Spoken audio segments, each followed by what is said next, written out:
we are back out here with Formula D, out here in Salt Lake, Utah, and the final battle for ProsSpec. So currently leading the championship, and but Dimitri is just 1 point behind us. So we both had eyes on each other all practice this morning, seeing how the other was doing, and then qualifying. Qualifying came quick. Normally we have a big break, we have time to work on the car, think about it, make changes, but it was right off the bat, hit qualifying. We both did okay.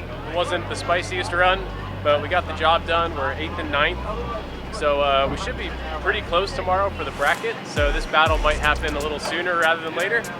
But the car's good. The car's solid. I mean, the Link ECU is still absolutely flawless on this thing. Data's good. We were a little worried coming up here to altitude, right? Big changes could happen with the altitude and the tuning, but everything's compensated, everything's happy. We didn't touch a thing on the car. We're making good power. Just excited. The track's fast. Big, fast, flowy track, and it's rewarding. Last time I was here, I was in a McLaren and running World Challenge, so it's a big change, but it's the same course, it's the same bump, same apexes, so at least I've got that up here. It feels good. So hopefully tomorrow we can kill it.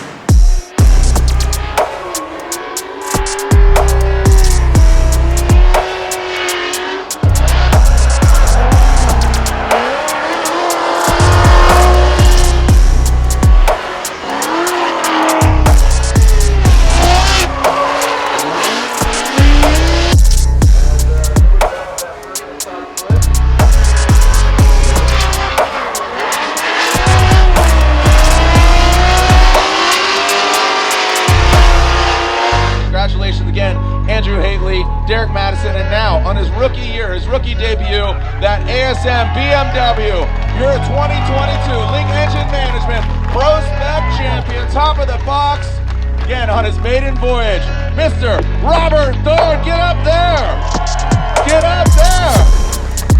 Robert Thorne, top of the box, your champion, 2022 Link Engine Management ProsSpec champion.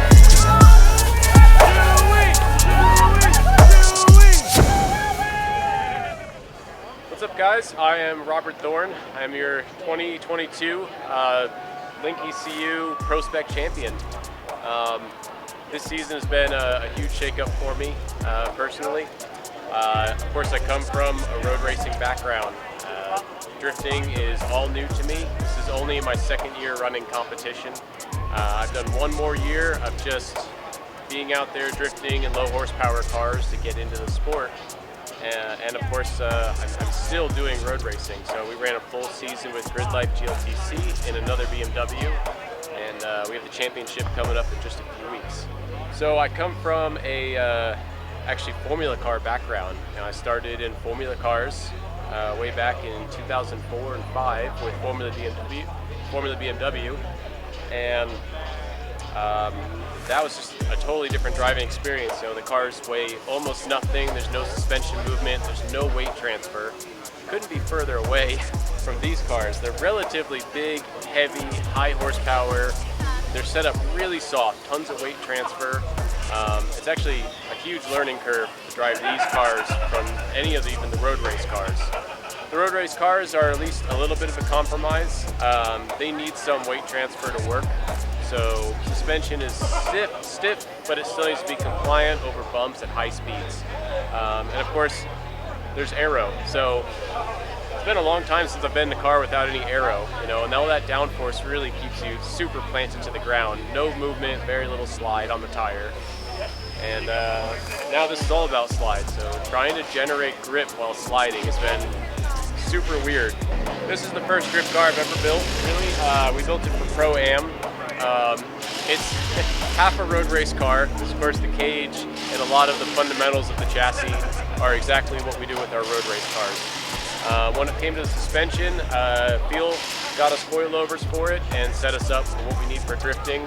Much softer suspension.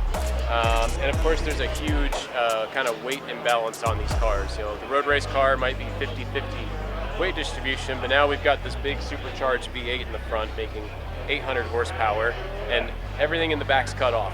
There's nothing back there, there's no sheet metal, it's all fiberglass, it's all ready to hardy, hit walls, and that kind of brings me to one of the hardest things for me to get used to, and it's written right into the rule book, is there's points for attacking walls. They want you to go at walls with confidence, and I've never done that. So Orlando, first time out, and trying to run the banking and drag the bumper on the wall without just crashing into it. That took some time. There's definitely some shots of the rear of this car pretty crumpled up from the season as I was trying to get more consistent with it. But definitely got there in the end, and was able to pull off some good finishes. The consistency has finally come. Of course, part of that consistency is the Link ECU in this thing, running this motor. It's been rock solid. I've built, tuned, and wired this car with the Link management, and it has been great. I did the tune before Orlando, and we haven't touched it since. And that brings us all the way up here to 4,500 feet, and the car is still running flawlessly, still making great power. So that's, of course, consistency with your drivetrain is really important.